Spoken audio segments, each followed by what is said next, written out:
Topik yang akan kita pelajari pada hari ini adalah tentang gerak melingkar beraturan. Gerak melingkar beraturan merupakan suatu gerak pada sebuah bidang, seperti juga gerak parabola. Namun kedua gerakan tadi adalah berbeda. Gerak melingkar beraturan merupakan salah satu gerak yang penting di dalam fisika dan akan sering kita jumpai dalam kehidupan sehari-hari. Itulah mengapa kita perlu mempelajari mengenai gerak melingkar ini. Baiklah, kini kita akan mulai dengan sebuah benda yang bergerak dalam lintasan melingkar pada gambar ini. Nah, waktu yang dibutuhkan untuk benda tersebut bergerak menempuh satu lingkaran penuh dinamakan periode, atau kita dapat tuliskan dengan simbol T besar. Sebagai contoh, apabila sebuah benda yang bergerak melingkar tadi menempuh 10 putaran dalam waktu katakanlah 20 detik. Maka untuk menghitung periodenya di sini kita dapat mencari waktu untuk satu putaran, di mana kita akan dapati bahwa nilainya adalah selama 2 detik. Jadi 2 detik ini adalah periode dari gerak melingkar benda tadi. Kini kita akan masuk ke dalam beberapa contoh soal yang berhubungan dengan periode dari suatu gerak melingkar. Di sini kita akan melihat dari jarum-jarum yang terdapat pada sebuah jam. Di sini kita memiliki jarum jam, jarum menit, dan juga detik. Nah, yang pertama untuk jarum jam, apabila dia bergerak mengelilingi satu lingkaran penuh jam tersebut, maka ia akan memerlukan waktu yakni selama 12 jam. Waktu tadi adalah periode dari jarum jam tersebut. Jadi di sini saya tuliskan periode dari jarum jam yakni 12 jam, atau apabila kita ubah ke dalam detik kita akan kalikan 3600 dan kita dapati 43.200 detik. Sedangkan yang kedua yakni jarum menit, apabila ia bergerak satu putaran penuh maka akan dibutuhkan waktu yakni selama 60 menit. Nah, itu adalah periode dari jarum menit. Jadi di sini 60 menit. Atau kalau kita ubah ke dalam detik kita kalikan 60, kita akan dapati yakni 3600 detik. Sedangkan yang ketiga adalah jarum detik. Di sini apabila jarum detik bergerak menempuh satu putaran penuh, maka akan membutuhkan waktu yakni selama 60 detik. Jadi jarum detik tadi memiliki periode yang paling singkat dibandingkan dengan jarum-jarum yang lainnya pada sebuah jam. Nah, berhubungan dengan periode dari suatu gerak melingkar, kita juga memiliki apa yang dinamakan sebagai frekuensi dari gerak melingkar. Di sini frekuensi dapat dihubungkan dengan periode yakni 1 dibagi dengan periode gerak melingkar tersebut. Atau kita dapat mengatakan yakni bahwa frekuensi merupakan banyaknya putaran dalam setiap detik. untuk suatu gerak melingkar. satuan dari frekuensi dinamakan hertz, atau bisa juga kita tuliskan sebagai cycle atau putaran per detik.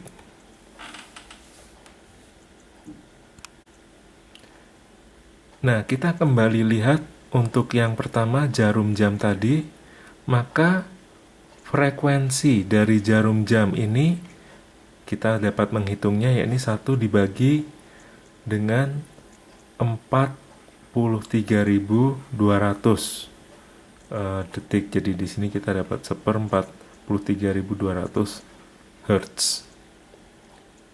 Lalu yang kedua, frekuensi dari jarum menit. Di sini kita dapat tulis misalkan frekuensi dari jarum menit 1 dibagi 3.600. Satuannya Hertz. Kemudian yang terakhir adalah frekuensi dari jarum detik. Di sini nilainya sama dengan 1 dibagi 60. Satuannya Hertz. Nah, mari kita lihat bumi kita. Bumi kita juga bergerak mengelilingi porosnya atau sumbunya, yakni dinamakan gerak rotasi. Gerak rotasi tersebut juga memiliki periode, di mana periode dari rotasi bumi adalah selama 24 jam. Tahukah kalian bahwa ada planet yang memiliki periode rotasi yang paling lama dalam tata surya kita? Planet tersebut adalah planet Venus, di mana periode rotasi dari Venus yakni selama 243 hari untuk berrotasi. Jadi satu hari di Venus sama dengan 243 hari di bumi. Sangat lama. Selain periode dan frekuensi, pada gerak melingkar kita juga akan mengenal apa yang dinamakan dengan kecepatan sudut, atau dituliskan dengan simbol omega. Nah, jadi apabila sebuah benda bergerak melingkar tadi memerlukan waktu untuk bergerak satu putaran, yakni dalam satu periode, maka untuk menghitung kecepatan sudutnya di sini kita perlu memikirkan berapakah sudut yang ditempuhnya untuk satu putaran tersebut, di mana kita ketahui bahwa untuk satu putaran sudutnya adalah sebesar 360 derajat. Maka kecepatan sudut di sini kita dapat hitung, yakni dengan sudut yang ditempuhnya 360 derajat dibagi dengan waktu untuk menempuh sudut tadi, yakni periode. Namun, nanti dalam gerak melingkar, kita akan lebih sering menggunakan satuan radian untuk sudut ketimbang menggunakan derajat. Dan di sini 360 derajat nilainya sama dengan 2 dikali pi radian. Maka kita juga dapat menuliskan bahwa kecepatan sudut tadi nilainya sama dengan 2pi dibagi periode dengan satuan radian per detik. Nah, di sini kita dapat menggunakan nilai pi 3,14 sekian atau 3,14 untuk lebih mempermudah. Yang penting kita perlu pahami dalam gerak melingkar beraturan adalah bahwa dalam gerak melingkar beraturan nilai dari kecepatan sudut omega ini adalah tetap atau konstan, tidak berubah. Kita kembali ke contoh mengenai bumi kita tadi, yakni bahwa periode rotasi bumi kita yakni selama 24 jam. Atau jika kita hitung ke dalam detik, maka nilainya sama dengan 86.400 detik.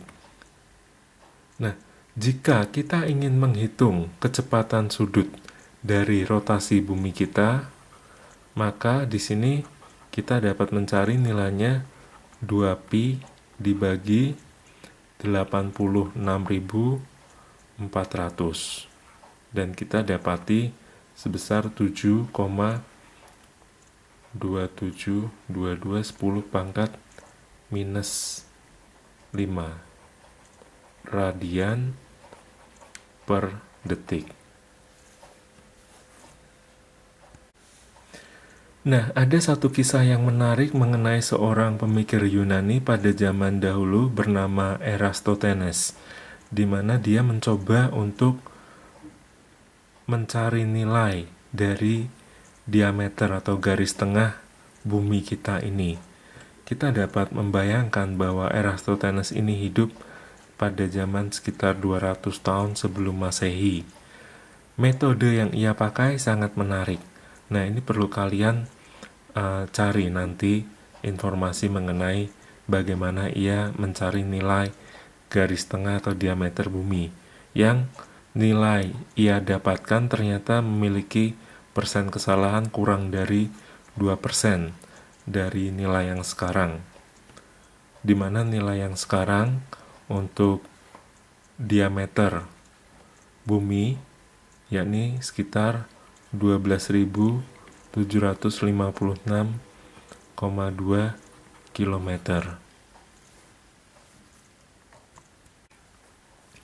Baiklah, kini kita akan melihat satu hal lagi yang dimiliki oleh benda yang bergerak melingkar beraturan, yakni bahwa benda tadi selain memiliki periode, frekuensi, kecepatan sudut, dia juga memiliki apa yang dinamakan dengan kecepatan linier, V, di mana arah dari kecepatan linier tadi selalu tegak lurus atau berarah tangensial dari lingkaran tersebut. Di sini tegak lurus terhadap jari-jari. Jadi, kalau benda yang bergerak melingkar ada di posisi ini, maka arahnya adalah seperti ini. Dan sekali lagi, arah ini harus tegak lurus dengan jari-jari dari lingkaran tersebut. Sekali lagi, kalau misalkan benda yang bergerak melingkar di posisi tersebut, maka arah dari kecepatan linearnya atau V harus tegak lurus dengan jari-jari. Nah, kemudian bagaimanakah kita mencari nilai dari kecepatan linear tersebut? Kecepatan linear. Nah, kita dapat menghitung kecepatan linear ini dengan pertama kita harus mengetahui terlebih dahulu berapakah jarak yang ditempuh oleh benda yang bergerak melingkar tadi, yakni di mana jaraknya merupakan keliling dari lingkaran tersebut. Lalu kita bagi jarak tadi kelilingnya dengan waktu untuk bergerak satu lingkaran atau periode. Nah, seperti kita ketahui yakni apabila lingkaran ini memiliki jari-jari R, maka kelilingnya dapat kita hitung yakni 2 dikali Pi dikali R. Baiklah, kita tadi melihat bahwa 2Pi dibagi dengan periode ini adalah kecepatan sudut omega. Nah, maka kita dapat menghubungkan antara kecepatan linear V dengan kecepatan sudut, yakni bahwa kecepatan linear V nilainya sama dengan kecepatan sudut omega dikali jari-jari dari gerak melingkar. Nah, ini adalah suatu persamaan yang sangat penting. Nah, ada hal yang perlu kita pahami, bahwa nilai dari kecepatan linear ini untuk gerak melingkar beraturan nilainya tetap. Namun, arah dari kecepatan linier. V tadi senantiasa berubah. Jadi misalkan dia ada di sini, nilai kecepatannya arahnya ke kiri, lalu di sini agak serong ke bawah, di sini agak ke atas. Nah, maka kita dapat mengatakan bahwa sebetulnya di sini kecepatan V berubah. Hal tersebut dikarenakan oleh arahnya yang berubah-ubah di setiap tempat dia bergerak. Maka apabila kecepatan dari benda yang bergerak melingkar tadi atau V berubah, di sini kita dapat mengatakan bahwa ada suatu percepatan. Jadi dalam gerak melingkar beraturan ada percepatan yang bekerja, yang nanti kita akan pelajari pada bagian yang mendatang.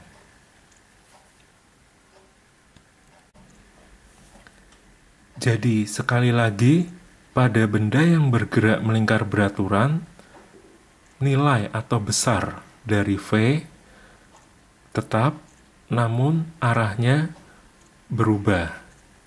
Sehingga kita dapat mengatakan bahwa kecepatan V ini berubah karena arahnya tadi berubah.